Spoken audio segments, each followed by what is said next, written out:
बताता हूँ। मैं न्यू कराची में गया, मेरा बयान था वहां पर। बयान के बाद मुझे लोगों ने कहा कि पास ही एक घर है और वहां बड़ी जवान मौत हुई है, वालिद साहब को समझ नहीं आ रहा है, आप थोड़ी देर के लिए चलिए, दुआ कर देंगे, उनको कुछ तसल्ली हो जाएगी। यकीन करें, इस वक्त मैं आपसे बात कर रहा हूँ, उस नौजवान का चेहरा मेरी आंखों में घूम रहा है। पता उसकी उम्र कितनी थी? वो 20 साल का भी नहीं हुआ था, 19 साल और चंद महीने का वो नौजवान था जिसका इंतकाल हुआ। उसके वालिद भी मौजूद थे, उसके दादा भी मौजूद थे। मैं उस घर में मिलने गया। आप यकीन करें उनकी कैफियत थी। पता वो क्या कहते थे? मैंने कहा कैसे इंतकाल हुआ? वो कहते हैं नौजवान सिर्फ 2 दिन पहले बीमार हुआ, बुखार हुआ। हमने कहा नॉर्मल सी बात है, घर में दवाई दे देते हैं बुखार में। अगले दिन उसका चेहरा पीला पड़ना शुरू हो गया। हम समझे पीलिया हो गया है, इलाके के डॉक्टर को दिखाने गए कि जनाब कोई थोड़ी सी दवाई दे दें, जॉन्डिस लग रहा है। शाम तक उसकी तबीयत इतनी बिगड़ गई कि हम फिर किसी बड़े हॉस्पिटल में ले गए।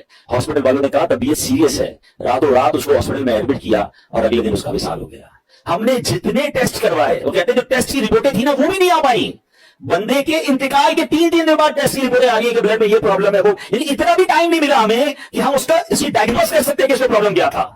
बड़ा पैसे वाले थे, बड़ा घर था, सब कुछ था, मगर वो 20 साल का नौजवान अब अपनी कब्र में अकेला है। काश ये बात हमें समझ आ जाए कि मैंने भी जाना है, आपने भी जाना है। किस बात का इंतजार है यार? हमें क्यों लग रहा है कि अभी बहुत बाकी है? अभी तो बड़ी लाइफ पड़ी है, अभी तो बुढ़ापा आएगा, फिर जनाब अल्लाह अल्लाह भी कर लूंगा, फिर तौबा भी कर लूंगा, फिर हराम भी छोड़ दूंगा, फिर अल्लाह की राह में खर्च भी कर लूंगा। दादा मौजूद है, पोता कब्र में है। वो एक कब्रिस्तान में तख्ती लगी हुई थी ना, एक कब्र के ऊपर, मैं बड़ा अहम था, यही मेरा वहम था। काश ये बात समझ आ जाए। तारीख पैदाइश भी लिखी होती है और तारीख विसाल भी कैलकुलेट किया करेंगे, यार ये 70 साल के बाद कब्र में गए, फिर आपको कोई कब्र मिलेगी जो 40 साल का कब्र में गया होगा, आपको ऐसी भी कब्र मिलेगी जो 15 साल में कब्र में गया होगा, बल्कि कब्रिस्तान में छोटी छोटी कब्रें भी होती हैं, बच्चे भी कब्र में गए। इट मीन्स हम में से हर कोई एक सीक्वेंस से आया जरूर है।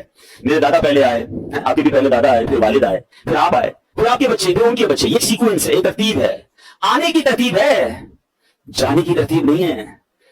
पहले कोई भी जा सकता है, तो फिर क्यों तैयारी नहीं कर रहे? ये तो कुरान कह रहा है कि बंदा मरने के बाद कहेगा या अल्लाह मुझे मोहलत क्यों ना दी, मैं नेक काम करता, मैं तेरी राह में खर्च करता, मुझे आपको कोई मैसेज नहीं आएगा। आजकल मैसेज आता है ना मोबाइल कंपनी का, जनाब 90% डाटा यूज हो गया है, प्लीज 10% रह गया है, आप जल्दी से पैसे डलवाएं जिंदगी में। मुझे आपको कोई मैसेज नहीं आएगा कि your 10% life remaining, please make repentance, तौबा कर लें, 10% रह गई है, 2 दिन रह गए, सजदा कर लिया, अल्लाह को राजी कर लिया, छोड़ दें हराम को। नहीं, सुबह बंदा घर से निकलता है, शाम जनाजा घर पे आता है।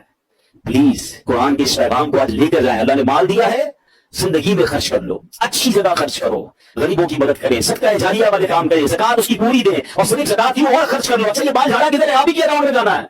अल्लाह की राह में खर्च करके टेंशन क्यों होती है? कोई ऐसा बंदा देखा आपने कभी जो बंदा कहे यार बड़ा मूड ऑफ है? हम कहें क्यों मूड ऑफ है? यार ये जेब में पैसे थे ना, ये आते आते बैंक में डलवा के आया हूं। हम कहेंगे थोड़े ही पैसे थे, आप ही जेब में थे, आप ही अकाउंट में चले गए, टेंशन किस बात की है?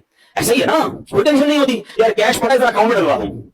काश मेरा और आपका ये जहन बन जाए कि जो मेरे पास पैसे हैं मैं जब अल्लाह की राह में खर्च करता हूं, ये मेरे ही जन्नती अकाउंट में जमा हो रहे हैं, तो फिर कभी टेंशन नहीं होगी, खुशी होगी कि यार अच्छा जमा करवा दो। ये तो कुरान ने कहा कि अपनी लाइफ में अल्लाह के दिए हुए माल में से अल्लाह की राह में खर्च करें।